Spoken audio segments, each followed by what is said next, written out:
Me da mucho gusto comenzar a compartir en este momento una conferencia titulada Viviendo por Fe. Les pido a todos ustedes que traen su Biblia en el libro de los Hebreos capítulo 11, versículo 1 y 2 y el versículo 6 también. Dice así, Hebreos 11:1, es pues la fe, la certeza de lo que se espera, la convicción de lo que no se ve. El versículo 3 dice, por la fe entendemos. O sea, la fe hasta nos da entendimiento. Pongamos atención.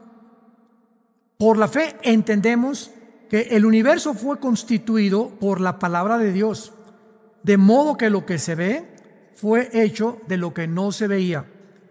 Y en el versículo 6 dice la Biblia, pero sin fe es imposible agradar a Dios, porque es necesario que el que se acerca a Dios crea que le hay, y en segundo lugar, que es galardonador o recompensador de los que le buscan. En este versículo 1 del capítulo 11 del libro de los Hebreos, nos aprendemos básicamente, aunque no es una definición muy extensa acerca de la fe, nos introduce el Espíritu Santo para que profundicemos, porque uno de los errores más grandes que hay es confundir simplemente el creer con la fe bíblica. Entonces tú le puedes preguntar a una persona, tú eres ateo, y te contesta, no, pues yo creo en Dios. Fíjate lo que dijo, yo creo en Dios. Y lo que viene a continuación es la segunda pregunta o cuestionamiento, ¿en cuál Dios? Porque pues los hindúes tienen millones de dioses, en el Islam adoran a Alá, etcétera, etcétera. Entonces tengamos mucho cuidado cuando nosotros decimos creer, cuando no estamos implicando la fe. La fe es una característica que se manifiesta en los cristianos que una persona no cristiana no puede tener. Una persona que no es cristiana te puede decir, bueno, yo tengo fe en que mi hija va a llegar a tal lado, yo tengo fe en que el avión no se va a caer, yo tengo fe en que mis negocios van a salir, y es pura habladuría, porque cuando están diciendo tengo fe en algo, no tienen ninguna base para poder sostener lo que ellos están suponiendo que realmente va a ser como ellos piensan que va a suceder. En primer lugar, dice la Biblia que la fe es una certeza y en segundo lugar es una convicción.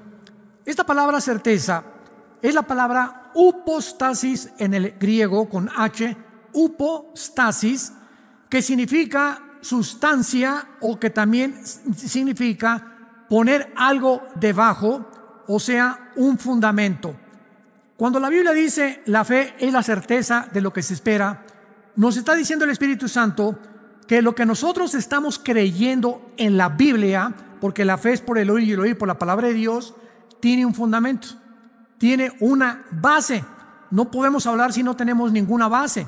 Si tú discutes con un musulmán, discutes con un rabino, discutes con un hindú, le preguntas, ¿cuál es tu base o tu fundamento para creer que Mahoma realmente tú puedes poner la confianza en él? Cuando el fundador del Islam, a Mahoma, se casó con una niña de 10 años, por el amor de Dios. Le puedes preguntar a un hindú, bueno, ¿cuál es tu fundamento para creer en Brahma, Vishnu y Shiva, los dioses de los hindúes? Cuando tú dices que vamos a reencarnar en las vacas y en las ratas, porque es la filosofía que predomina en el hinduismo, les preguntas qué base o qué fundamento tienes, o simplemente es una creencia que no tiene fundamento. Ojalá que me estoy explicando, porque esto es importantísimo profundizar en lo que estamos hablando. La fe es un fundamento, es una certeza de algo que se espera. O sea, está relacionado con el futuro. La fe cristiana no está relacionada con el presente. Esto es importante. Estamos nosotros creyendo sobre una base muy sólida que algo va a venir a nuestra vida, porque, dice la Biblia, es una convicción. Aunque no veamos que viene, lo creemos. Esta palabra que dice el Espíritu Santo, que es una base, nos lo explica en 1 Corintios 3:11 el apóstol Pablo. Nadie puede poner otro fundamento que el que es en Cristo Jesús. Nadie puede poner otra base más que es Jesucristo. No podemos subirnos en ninguna creencia humana, filosofía humana, llámese darwinianismo, humanismo, ateísmo, pluralismo, etcétera, etcétera, porque son bases falsas. Cuando tú te subes a un estrado, tienes que tener una base firme para creer que ese estrado te va a sostener.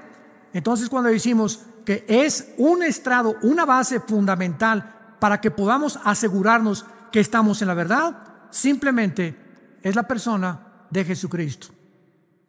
Cuando nosotros decimos que creemos en Jesucristo, estamos diciendo que estamos creyendo no con una fe ciega. Estamos creyendo en un objeto, en una persona que existió históricamente, que cambió la historia del mundo antes de Cristo y después de Cristo. Imaginémonos, es tan impactante la entrada de Cristo al escenario mundial que su nacimiento divide la historia. Estamos teniendo nuestra base en un hombre que el mundo entero celebra su nacimiento en la Navidad. Y aunque sabemos que no nació el 24 de diciembre, pues el mundo aprovecha para poder celebrarlo. Estamos creyendo en un hombre que al mismo tiempo se celebra su muerte y resurrección, la famosa Semana Santa. Entonces, cuando hablamos de que tenemos fe nosotros, la fe cristiana, repito, es una fe que está basada exclusivamente en la muerte y resurrección de Jesucristo.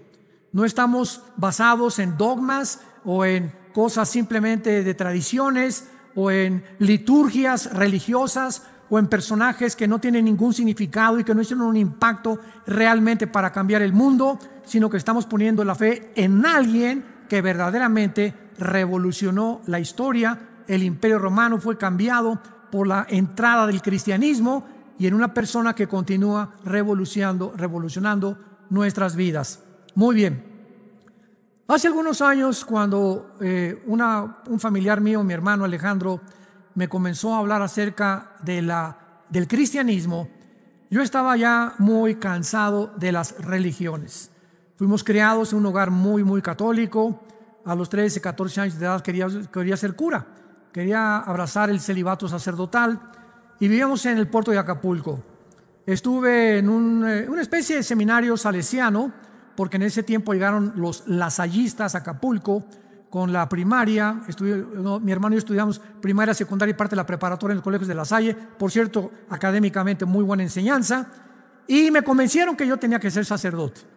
Y recuerdo, ¿verdad?, cuando ya una noche ahí en el seminario llegó un obispo para decirnos que nos quería comunicar una verdad muy importante que teníamos que considerar. Y yo le agradezco a este señor en aquel tiempo que nos haya hablado con esa honestidad. ¿Y cuál era la razón por la cual nos citó para comunicarnos en esa cena en el seminario? Para decirnos que todos nosotros teníamos que prepararnos a nunca casarnos.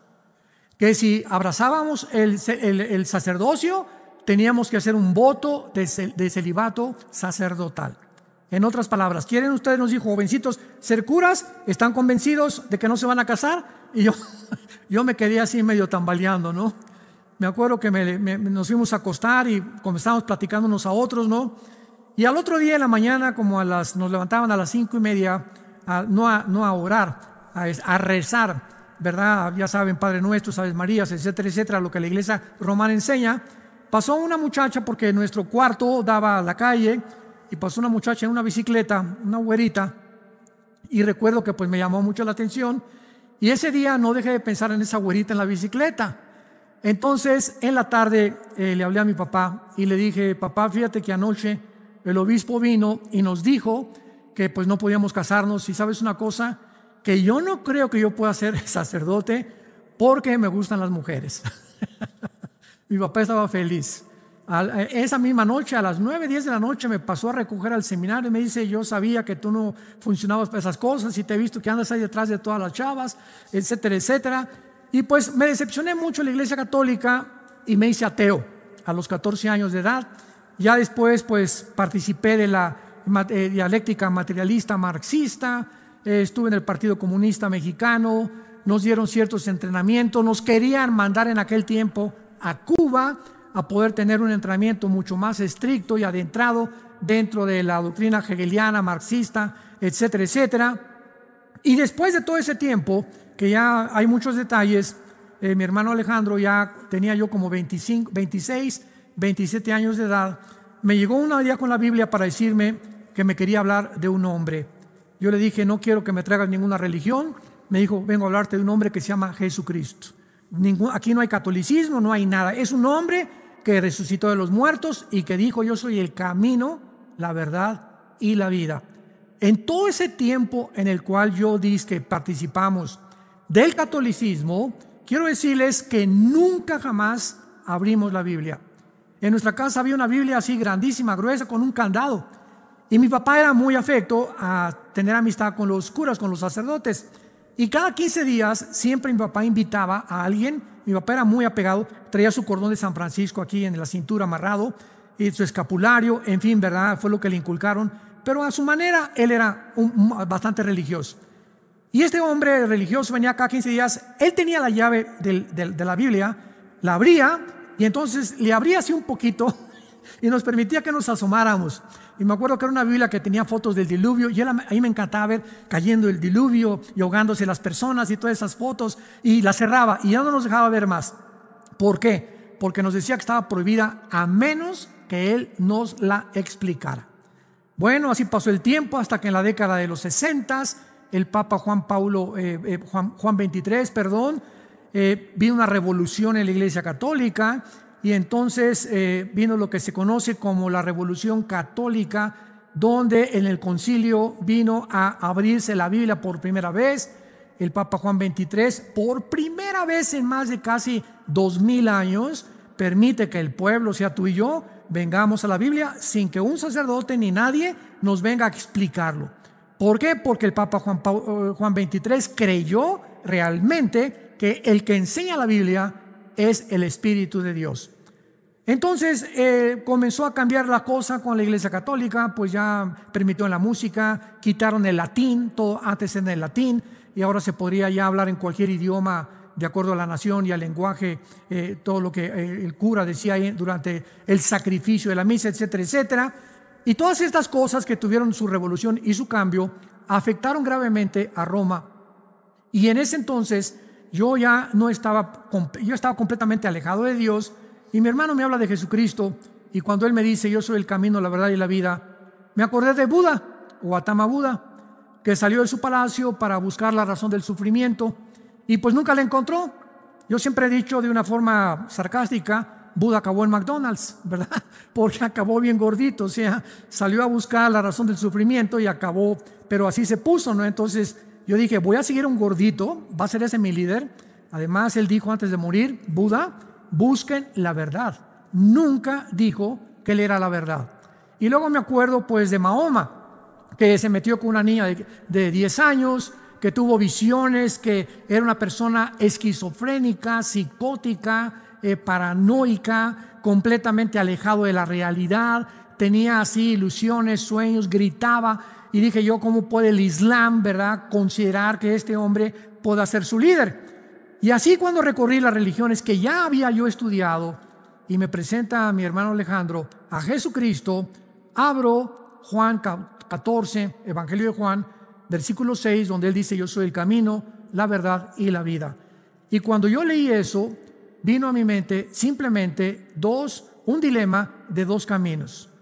O Jesucristo era lo que él dijo ser, el camino, la verdad y la vida, porque dije, nadie, ni Buda, ni Mahoma, ni el Islam, ni ningún líder, ni Nostradamus, ni Confucio, ni Zoroastro, nadie se ha atrevido a decir, yo soy la verdad, no una verdad, yo soy la personificación de la verdad, yo soy la razón por la cual tú vives, yo soy la vida y yo soy el camino. En otras palabras, si tú no vas y detrás de mí, estás en un camino equivocado. Esto es radical, esto es algo absolutamente conclusivo, absoluto, que te pone a considerar que entonces, si no fue eso, ha sido el más grande psicótico, paranoico, esquizofrénico que la historia ha conocido. Pero cuando examinas la vida de Jesucristo, su carácter en la cruz, ya no vamos tan lejos, pidiéndole perdón a Dios por sus enemigos, hablándole, diciéndole a Juan, ahí está tu madre, ahí está tu hijo, no pensando en él, quitando su vista y su dolor y poniéndolo en la gente hasta el último momento de su muerte. Una persona que tenga problemas mentales no puede ni psicológica ni psiquiátricamente manifestar esa conducta que es del todo admirable, inexplicable, porque tenía que haber sido realmente el Dios hombre, como la Biblia lo afirma. Bueno, pues esta es la fe que dice Efesios 2, 8 y 9. La fe es por el oír, y el oír por la palabra de Dios. Romanos 10, 17, Efesios 2, 8 y 9. Somos salvos por medio de la fe, y no es de nosotros. O sea, esta fe no es de nosotros. Esta fe es algo que Dios nos da. ¿Por qué? Para que no sea por las obras. Y esta es la diferencia entre el cristianismo y todas las demás religiones. Por favor, todos ustedes que nos están escuchando en este momento, considera lo siguiente: nómbrame la religión que tú me quieras mencionar. Todas las más de 150, 200 religiones que hay, la que tú me quieras mencionar, y ponemos al cristianismo de este lado, y nos daremos cuenta que la más grande diferencia del cristianismo de las demás religiones es que todas las religiones tienen dos factores comunes denominadores. Todas las religiones enseñan, número uno, que la salvación es por portarte bien, que tenemos que hacer buenas obras, y número dos, algún tipo de sacrificio. Y por eso vemos a los aztecas sacándole el corazón a las víctimas, aquí en México y en muchos lados del mundo, en países africanos, golpeándose con pencas de plátano y de maíz, la espalda sangrando, yéndose de rodillas a los templos, a los edificios que les llaman ellos templos, etcétera, etcétera, para decirle: Señor, me estás viendo, mira cuánta sangre tengo en mis rodillitas, mira cuánta sangre me puse crucificándole, acéptame, Señor, queriendo acercarnos a Dios, que Él nos acepte por lo que estamos haciendo.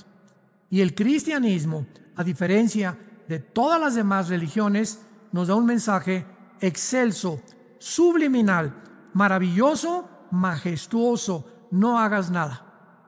Y nos podríamos preguntar: ¿cómo que no hagas nada? No, porque Dios sabe que por naturaleza queremos hacer algo para ganarnos el cielo. Y Dios nos dice: yo hice todo en la cruz. Yo hice todo lo que tú no podías hacer en la cruz. Y lo único que te pido es que tengas fe en lo que yo hice en la cruz, y la salvación te la regalo gratuitamente, porque por gracia somos salvos. Esto no es de nosotros, es un don de Dios, no por obras, para que nadie se gloríe. Entonces, esta es la razón por la cual Hebreos 11:1 nos habla que la fe, algo que solamente puede tener un cristiano, no uno que no es cristiano, es una base, es una certeza, porque estamos creyendo en el hombre más impactante de toda la historia y en el único hombre que volvió a vivir. Si Cristo no hubiera resucitado, nuestra fe, dice 1 Corintios el apóstol Pablo, 22 en adelante, sería en vano. Así que nuestra fe no es ciega. No estamos creyendo solamente al azar o en algo que inexistente. Estamos creyendo en algo maravilloso. Ahora, dice Hebreos 11 en segundo lugar, que la fe no solamente es una base, una sustancia, una certeza, algo seguro de que algo viene, sino que también la fe es una convicción de lo que no se ve.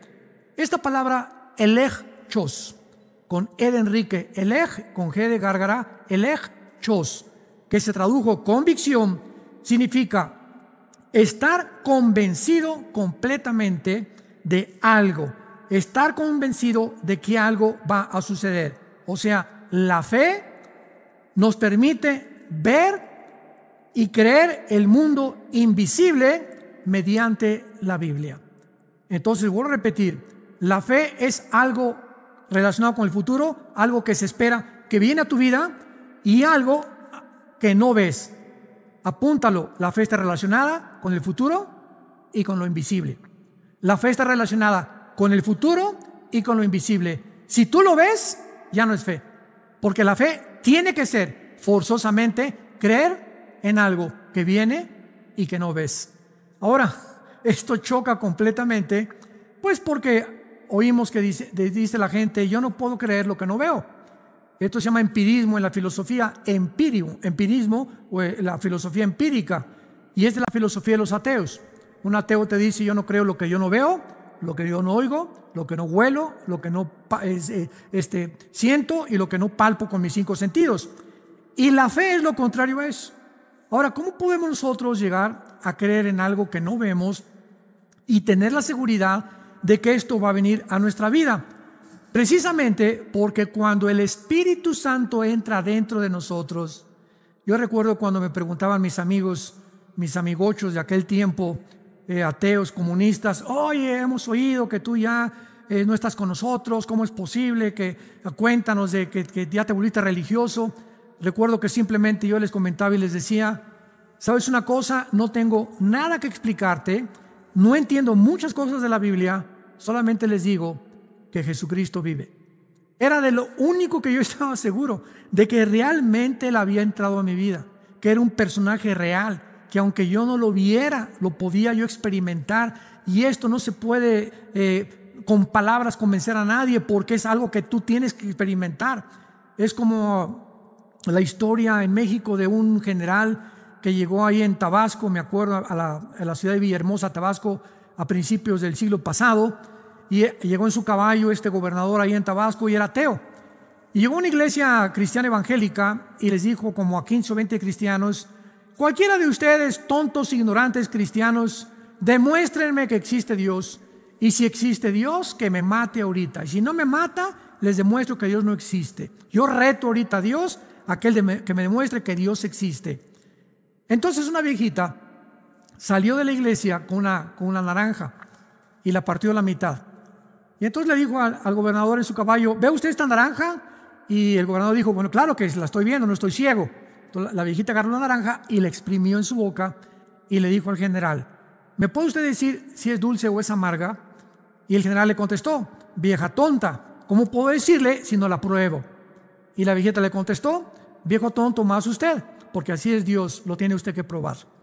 Entonces, hasta que nosotros no lo experimentamos de una forma individual, pues no podemos, ¿verdad? No puede decir Dios existe, etcétera, etcétera. Lo tienes que experimentar. Tu vida tiene que llegar al momento en el que tú tienes que sentir la necesidad intrínseca de que tú necesitas a Dios en tu vida. Veamos ahora a continuación algunos ejemplos de la fe en el Antiguo y en el Nuevo Testamento para que podamos comprender todavía, masticar, profundizar más en el significado de la Biblia, en lo que dice de la fe, sobre todo en las palabras originales hebreas y en el Nuevo Testamento en las palabras griegas con las cuales se escribió el Nuevo Testamento. Salmo 27:13. Salmo 27:13. Es el rey David el que está escribiendo esto. Escucha muy bien. Hubiera yo desmayado si no creyera.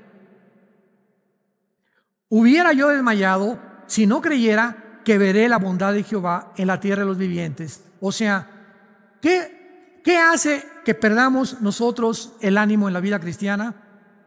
¿Qué hace que muchas veces querramos desmayar? ¿Qué es lo que nos impide que aventemos la toalla, como decimos vulgarmente? Creer. Y esta palabra que se usa aquí, creer, es la palabra que significa, es una verdad donde estamos seguros porque lo que Dios dice se tiene que cumplir. Si tú no crees, te vas a desmayar. Si tú no crees lo que Dios dice en la palabra de Dios, te entró por acá y te salió por allá. Entonces tu vida va a ser una vida cristiana, ¿verdad? Raquítica, siempre dudando, siempre no creyendo. ¿Por qué? Porque el desmayo y el desánimo vienen cuando nosotros dejamos de creer. Lo que nos sostiene para no desmayar es creer. ¿Creer qué cosa? Lo que dice la palabra de Dios. Otro ejemplo, en Hebreos 11, vayamos ahora al Nuevo Testamento, capítulo 11, versículo 27, y encontramos aquí uno de los ejemplos más grandes de Moisés. Versículo 23 al 27. Por la fe Moisés, cuando nació, fue escondido. Era un niño hermoso, los papás no tuvieron miedo del decreto del rey, y entonces él, cuando creció, Moisés rehusó llamarse hijo de la hija de Faraón. Consideremos lo siguiente: Moisés, si no hubiera abandonado el palacio, él era el sucesor del Faraón, porque era el hijastro. Acordémonos que la hija del Faraón lo recogió en el río Nilo, en un río donde los papás no tuvieron temor de aventarlo en medio de los cocodrilos, porque el río Nilo estaba lleno de cocodrilos, y confiaron los papás. Este niño es tuyo, Señor, te lo entregamos. Y así los padres no tenemos que tener miedo de entregar a nuestros hijos en el mundo que está lleno de cocodrilos y de culebras, mazacuatas, cascabeles y lobos rapaces, pero nuestra descendencia es bendita y ellos van a servir a Dios. Todos los papás de Moisés nos dan un ejemplo tremendo. Y dicen, versículo 26 y 27, Moisés escoge irse con los judíos o irse con el pueblo de Dios que gozar de los deleites temporales del pecado. Y eso es algo que tú y yo algún día tenemos que considerar. El pecado y todo lo que tú disfrutes es temporal. El otro día me invitaron a compartir un mensaje sobre la pornografía. Y yo recuerdo que hace algunos años que compartí este mensaje, lo he compartido algunas veces, de un hombre llamado en Estados Unidos Ted Bundy, con T de tío, Ted Bundy, con B y Y al final, Bundy. Este muchacho de menos de 35 años de edad violó y mató a más de 19 muchachas norteamericanas. Más de 19 muchachas norteamericanas. Y cuando lo capturaron, el FBI creyeron que era un monstruo, así un Frankenstein. Era una persona bien parecida.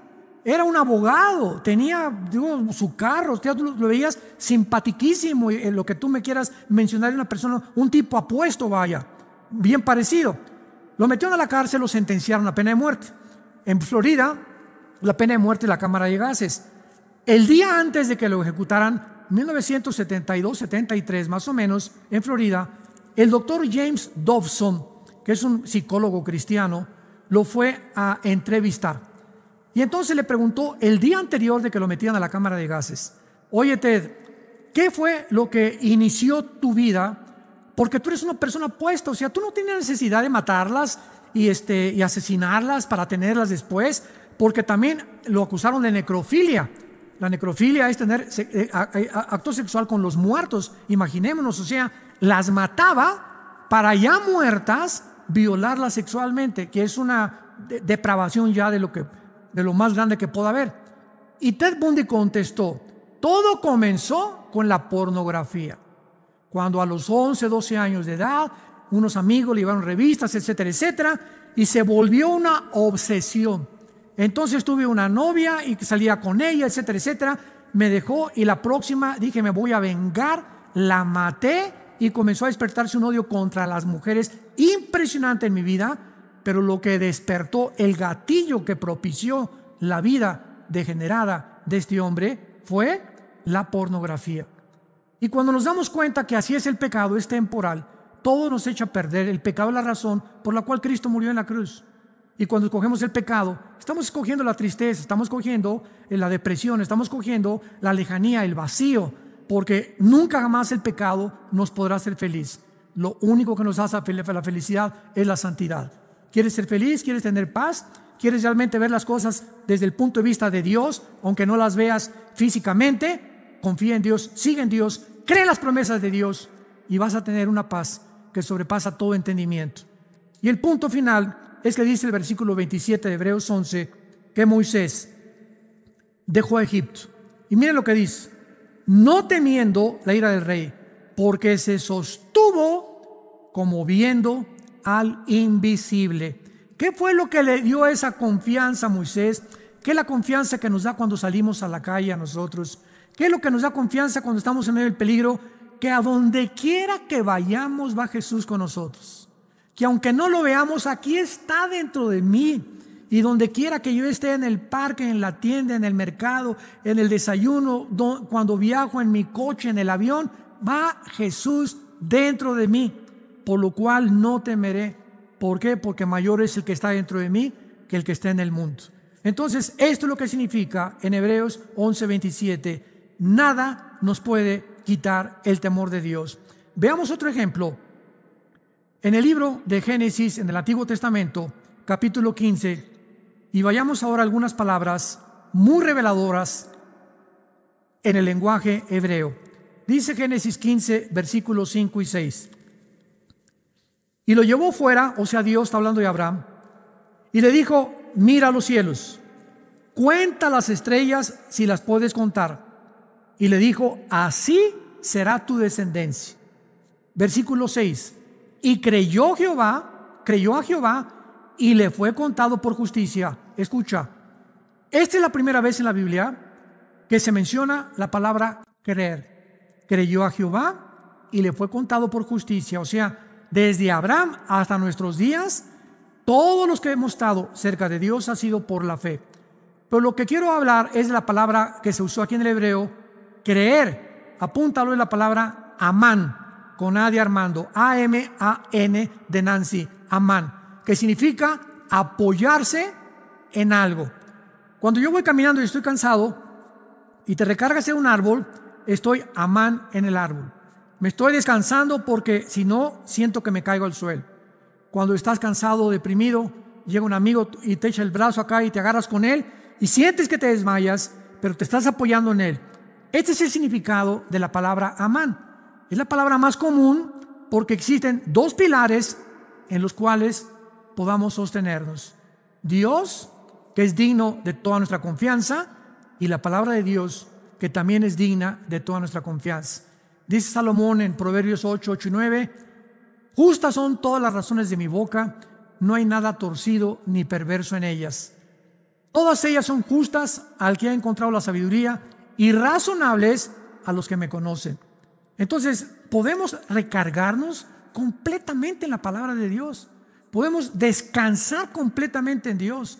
Yo hay veces que llego a la casa de ustedes a las 9, 10 de la noche. Por cierto, yo a las 10 ya estoy, ya ni me hablen porque ya estoy, pero en estado inconsciente. Me acuesto muy temprano, me levanto muy temprano, pero llego a mi casa, a la casa de ustedes, cansado, los problemas, etcétera, etcétera. Y recuerdo una vez que Marta, mi esposa, me dijo, ¿sabes una cosa? No te olvides de poner tus ojos en Jesús. Las iglesias no son tuyas, los pastores no son tuyos, los problemas no son tuyos. Tú quieres a veces controlar todo y tener aquí los hilos y poder manejar la situación. Recordemos, me dijo mi esposita linda, que la situación le corresponde a Dios y Él está al control de todo. ¿Cómo descansa uno en eso, verdad? En el que, Señor, ¿por qué me tengo que preocupar en las cosas que no puedo yo cambiar? Yo no puedo cambiar las circunstancias, no puedo mejorar nada. Tú eres el que está sentado en el trono. Eso significa apoyarse en Dios, y eso solamente nos lo hace la fe. Otra palabra en el Salmo 37 que se usa para la fe, versículo del 5 en adelante. Este es uno de los salmos preferidos míos, el Salmo 37, y veamos la palabra que se usa aquí para la fe. Salmo 37 del 5 al 9. Encomienda a Jehová tu camino y confía en Él. Es la palabra que vamos a analizar ahorita. Confía en Él. Exhibirá tu justicia como la luz y tu derecho como el mediodía. Encomienda a Jehová tu camino en la mañana, Señor. Te pido por mis hijos, te pido por esto, te pido por aquello, que no me dé el virus en el metro, que no me dé esto por acá. Yo me pongo en tus manos, Señor. Y la palabra que se usa es confiar. Y es la palabra hebrea batach, con B de burro y CH al final. Se pronuncia bataj, que significa descansar sobre algo donde tú tienes una base o donde tú estás parado. O sea, David, en medio de sabemos que de los 20 años más o menos a los 30 años David fue perseguido por Saúl, por sus enemigos, etcétera, etcétera, burlado, calumniado, desechado, ¿verdad? Como Jesús entre los hombres, no sabía dónde esconderse, a veces en las cuevas, etcétera, etcétera. En todas estas situaciones, David se encontraba completamente en paz delante de Dios. Por eso escribió el Salmo 23.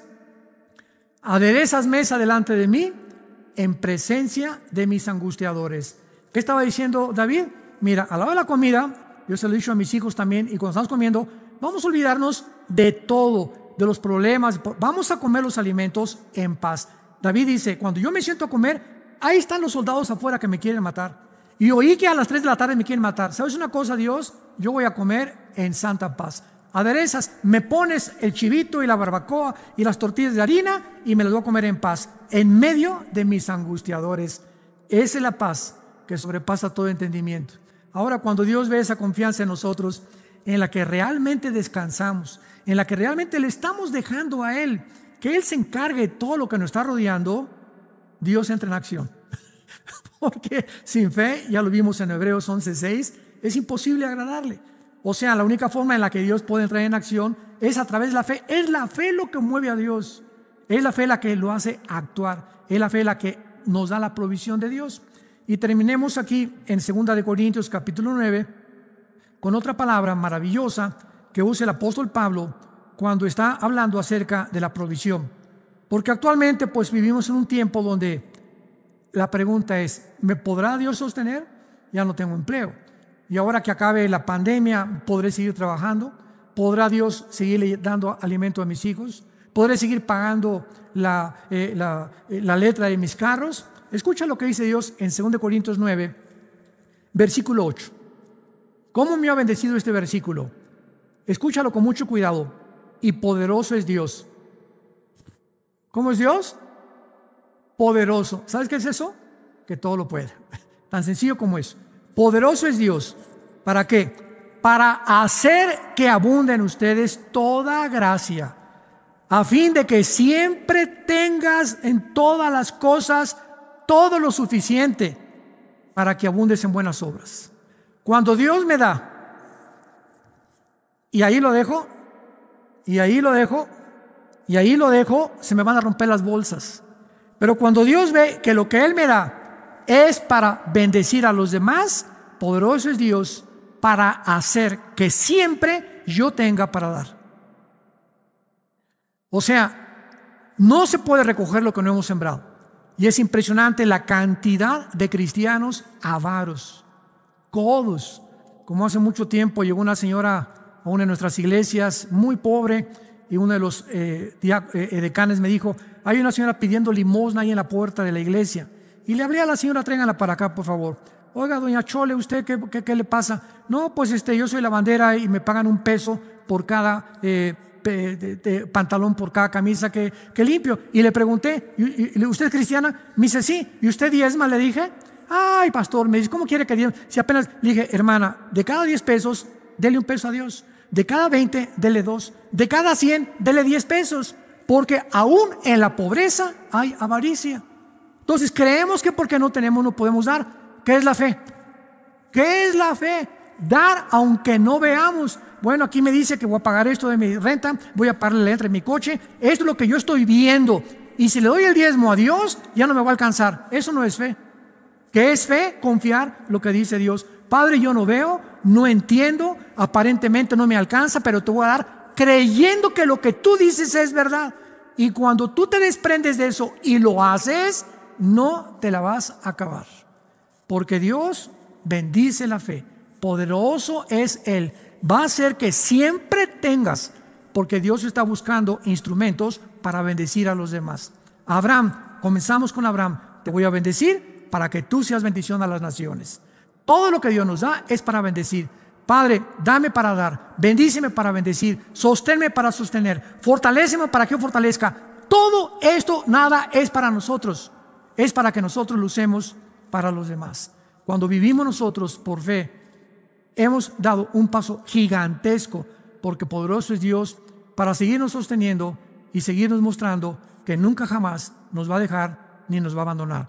¿No quisieras tú en este momento abrir tu corazón e invitar a Jesucristo diciéndole, Señor, te pido perdón por mis pecados, te pido perdón porque hasta este momento no había comprendido lo que es la fe? Y la fe es una certeza que tú me das en tu palabra, de saber que existes dentro de mí, que no me vas a dejar, que no tengo por qué temer ni tener miedo de nada ni de nadie, porque el temor es a Jehová, no es al hombre, ni a Satanás, ni a las circunstancias. El día que cambiamos el temor de Dios por otras cosas, sale el temor de Dios de nuestras vidas. Creo que en la cruz pagaste por mí, entra a mi corazón como mi Señor y mi Salvador. Y te doy las gracias porque de aquí en adelante voy a vivir, ya no viendo lo que alcanzo a percibir con mis ojos físicos, voy a vivir viendo lo que dice tu palabra, porque tu palabra es verdad, la creo y la llevaré a la acción. En el nombre de Jesús, amén. Que Dios los bendiga, que tengan mucha paz.